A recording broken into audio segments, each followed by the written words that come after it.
evening, folks. Phil Gallagher back in the booth again, joined by Julian.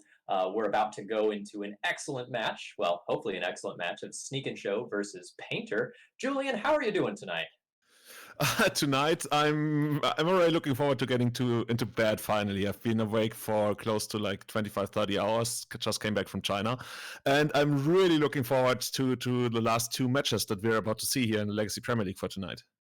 Awesome. I'm glad to hear you had such an awesome trip. Got anything cool coming to us from China? Yeah, definitely. We're gonna have the videos of the Legacy All of tournament that we had in Beijing, the 10K, and also like tons of content. We recorded a podcast. We are gonna have an article, and all of that is gonna be like on social media and on Julian.com. So I look forward to that. Excellent. Glad to hear it. All right, so we have an elimination here. Bob versus Caleb. We have two titans of the formats. In very different ways. You know, Bob has a lot of success on the GP circuit. Caleb is no slouch himself, and he's one of, the most popular, streamers who also streams Legacy. So do we have a Twitter poll? I'm really curious to see what the people say. Ooh. Oh, so it looks like Bob is far and away the person. Oh, actually, you probably can't hear me anymore. Can you still hear me? You probably can't. I can still hear you. My audio just cut out. I will be back in 30 seconds. All right. Well, I'm gonna shoot the breeze here.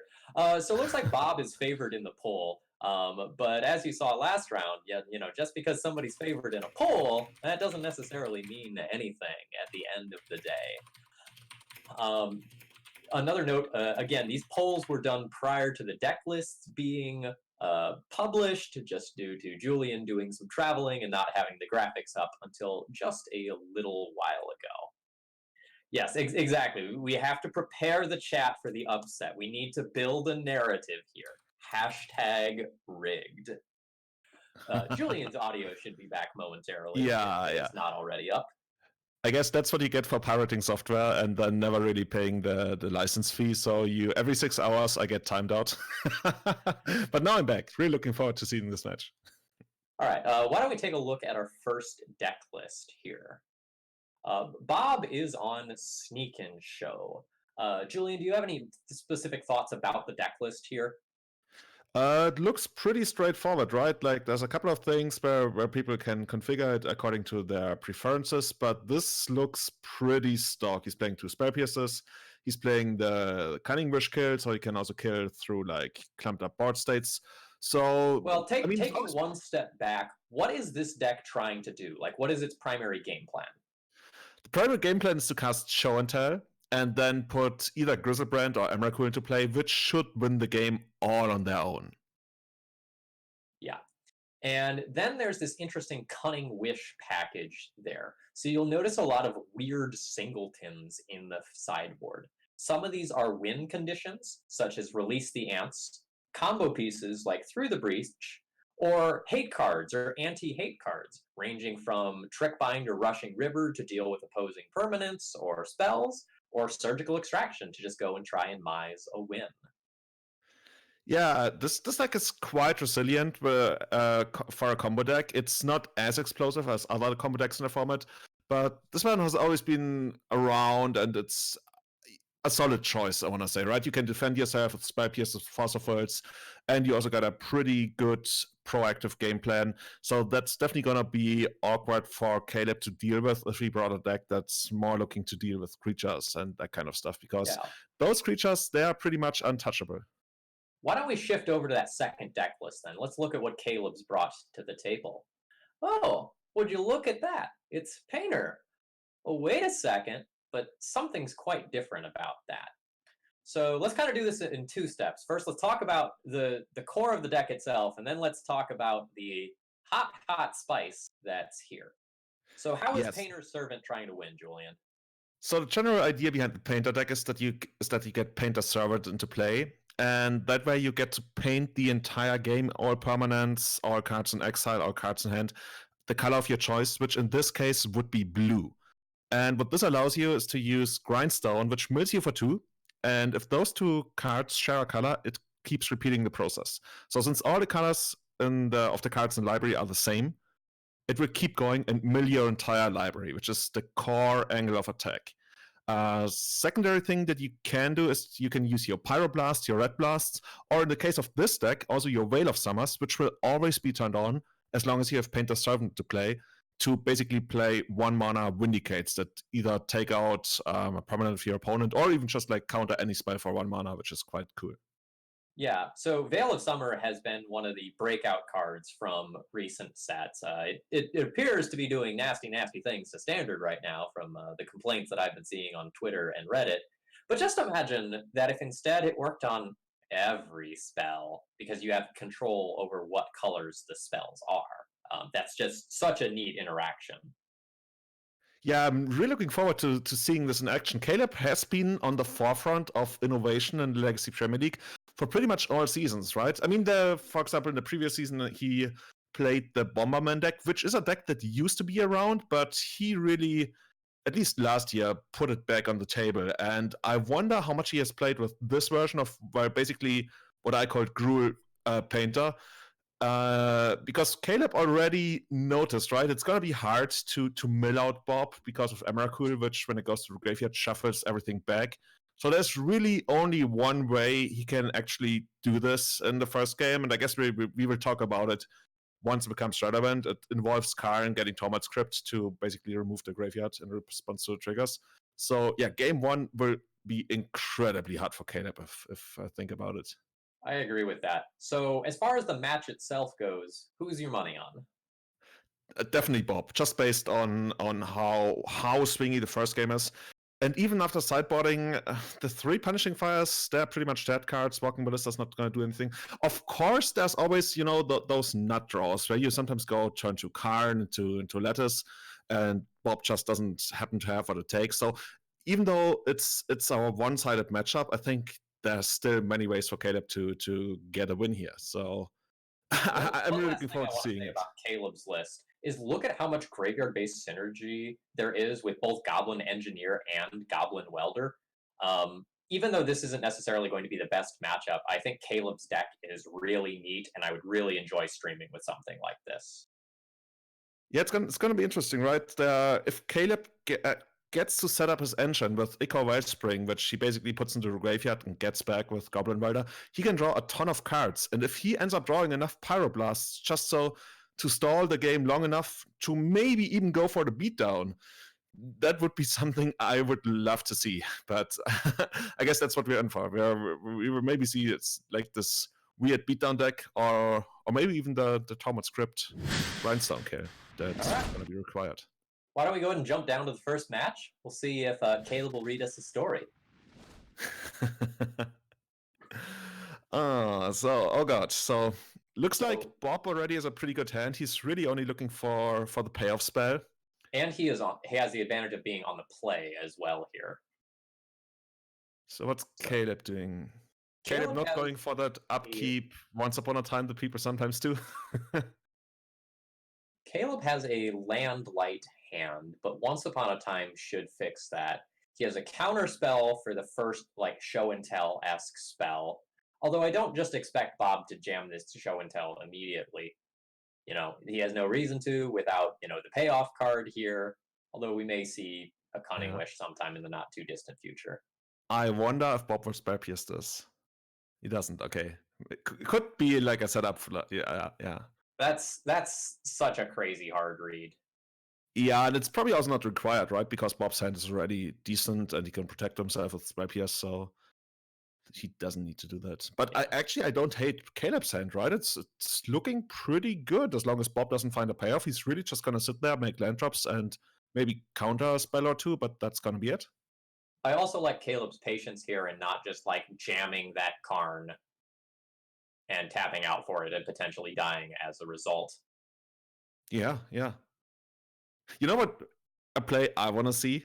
I want to see Bob go show and tell, and then we have Caleb put the second part of the combo into play, so Bob can't really ever, draw with Griselbrand. He also would need to find a Tormod's Crypt, going back to that. But yeah, there's weird scenarios where that could involve show and tell being actually lethal for Bob. Yeah, I've lost some games in very weird ways against Painter. You know, sort of like decks like Death and Taxes and Elves, Painter has an odd amount of interaction and synergies going on, and you need to be careful. Oh my god. Oh, can I interrupt you here for a very short moment? Yes, I know exactly what you're Yeah, going to say. I know. So Bob just got Intuition, which is basically like a 3-mana demonic tutor for the most part. But what the card does, and what a lot of people are not aware of because it's rarely ever relevant, it targets the opponent. So if Bob casts, well, he goes straight for the win. Okay. Actually, no, wait. He's probably gonna get it, right? Because he has the protection spell. So yeah, there was a scenario where Bob casts Intuition and Veil of Summer counters that. And that would have been amazing. But Bob has protection. That's probably gonna be game. We're gonna see either Emrakul or release the Aunts. Doesn't really matter. Yeah. Huh. So note here that Caleb potentially could have won this game if he didn't play the Goblin Welder by being able to hold up both Pyroblast and Veil of Summer simultaneously. Just to throw that out there. It's not necessarily a game-winning play, but it would have cost Bob an absolute ton of resources. Did he? Was he? No, he played the Intuition at end of turn, right? So it's not like Caleb could really anticipate that. Or could he?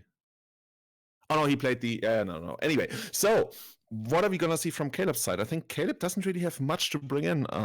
He's gonna shift around some artifacts, I guess. So again, with these Karn decks, you don't see them having a real sideboard. So he is probably not actually going to board that many cards. You know, maybe something like the Trinisphere will come in, maybe the first Tormod's Crypt will come in, but that's really about all that I can see him boarding.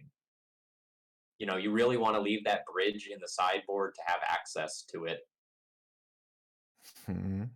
He also brings in like the Tormod's Crypt. He wants the Trinisphere in the main. I guess he thinks it would be too slow to minus Karn. Oh, he brings both Tormod's Crypt into the main. I don't hate that. I actually kind of like that. I can see an argument for naturally wanting to draw that. I think that's reasonable. Yeah, like I said, right, it creates these scenarios where if you have Tormod's Crypt and a combo piece in play, then Bob really must think twice before he goes for show and tell. He still has like ways around that, or he could even just go a totally different path with sneak attack and putting creatures into play and attacking. But yeah, if I'm Caleb, I'm trying to create weird situations for Bob where he doesn't really want to cast show and tell. Similarly, I don't think we're going to see Bob sideboarding that many cards either. He has a Cunning Wish board, which kind of works the same way as a Karn board does. So a lot of these cards need to stay in the board so that he can keep access to them. Is there anything that Caleb really doesn't want? Like we saw him take out single copies of spells. Yeah, it looks like he just shaved a couple of cards and they're not really good in the matchup. Or rather, like, not outstanding. And now he's gonna be on the play. Once again, okay, the double Once Upon a Time isn't ideal, but are you keeping this? Like, it's probably gonna give you a second land, but then what do? You can try to stick a card somehow. It's awkward because if you don't hit that second land, I think your hand becomes very, very, very bad. And you have these two soft hate pieces. You're a little too far away from Karn. I think this is one of those hands where it's not bad enough to throw away, but it's still suboptimal. Yeah. Meanwhile, on the other side of the board, we have turn 2 Grizzlebrand with Force Plackup. Oh my god. Is that good? Unclear. Unclear if that's good.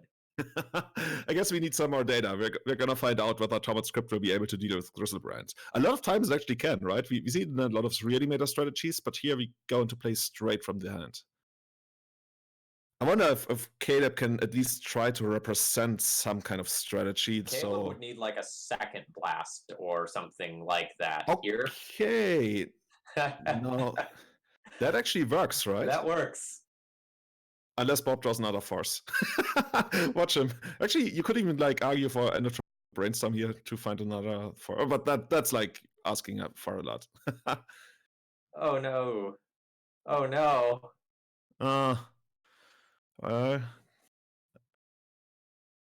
It's legit, right? Well, I mean, yeah. It's weird because jamming the Karn lets you get Ensnaring Bridge and gives you something that you can put in off of a show and tell. Isn't Snaring Bridge the best thing you can grab here? That's actually kind of sad. Like, I'm looking at the You sideboard can't right wish now. for an Oblivion Ring. I guess you can put in Lattice, but that doesn't do anything because then Griselbrand still attacks. And that also doesn't beat. Oh my god. Bob finds the Omniscience as well. This is gonna be rough. This is actually. I'm almost willing to call this one. So I guess this now means that Bob will just force the Karn, show and tell, put in the Omniscience, cast the Griselbrand, cast the Cunning Wish, herp, and we're done. I would think so, yeah. I would guess that Bob would expect Caleb to grab Trinisphere from the sideboard, and Bob really wants to go for the Omniscience here. So that way, basically, his Griselbrand casts all the spells. Put in play.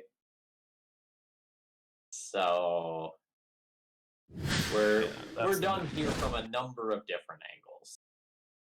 You know, we can just combo off with Cunning Wish, Griselbrand drawing a whole bunch of cards is just going to end the game just as easily.